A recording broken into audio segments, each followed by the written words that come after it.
No woman shall raise a sword.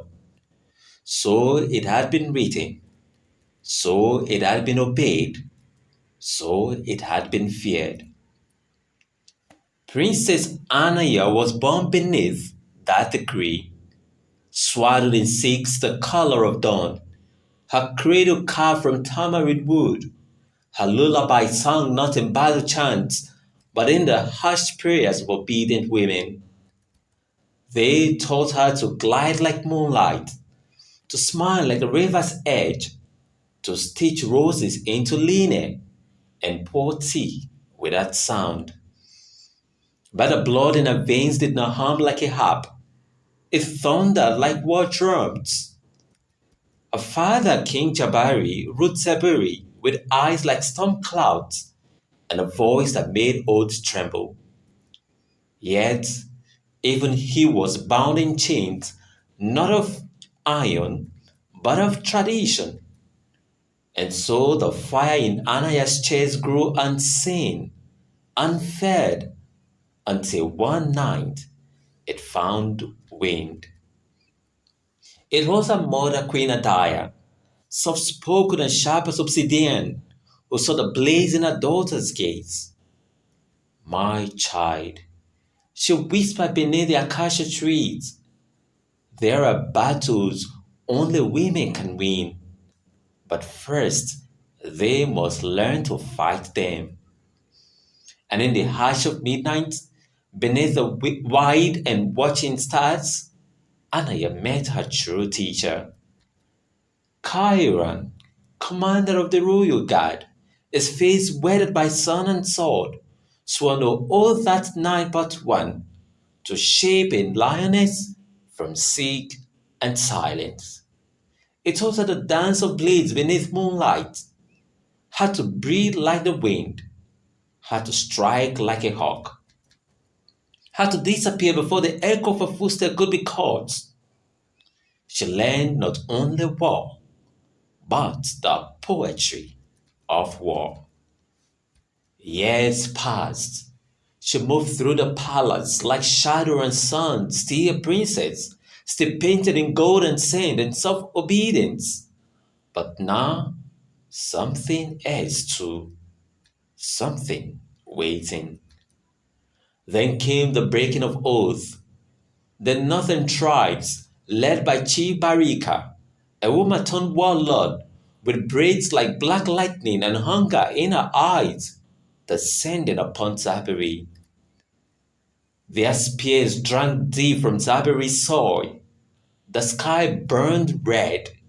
The drums of peace fell silent. The king's armies rode, but Anaya saw the truth in the dust. They would not return whole. That night, she shed a name like a skin. She caught a crown of hair. She bound her chest with the leanness of a dead man.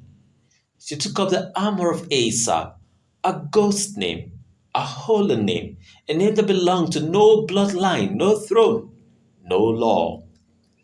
She vanished into the march, one soldier among thousands, faceless as fate. In battle, she was a storm-giving skin. A blade sang the old songs of the ancestors, not the ones told in royal courts, but the ones whispered in the dark before a warrior's final breath. They called her the Silent Falcon. They said she fought with the fury of Sefu, god of flame. They said she could not die. She bled beside men who never knew her name.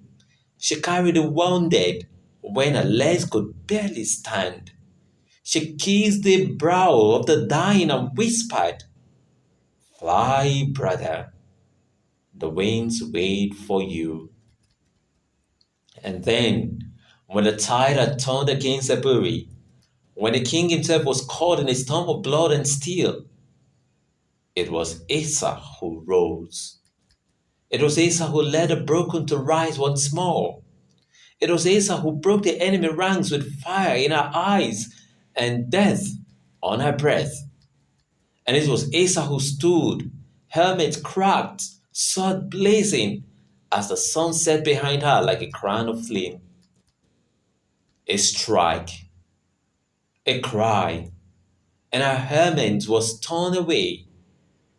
Gold spilled down her back like spade sunlight, and the silence that followed was holy.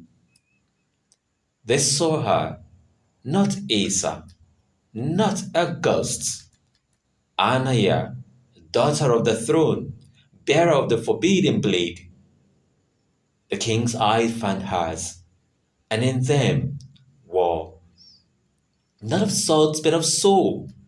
She knelt, laid her sword before him. I have broken your law, she said, voice steady as stone, but I have kept your kingdom. Silence, a heartbeat, a nation held its breath. Then a voice behind her, warm but strong. I follow the lioness of Saburi, said a soldier. Then another, and another, until the feet bowed not to crown or custom, but to truth. King Jabari wept once, then raised his hand, and in a voice carved from grief and pride, he said, Rise, Anaya of Saburi.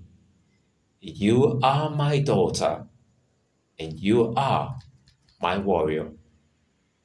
From that day, no girl in Zaburi was taught silence before strength. No woman was told her hands were too soft for a blade.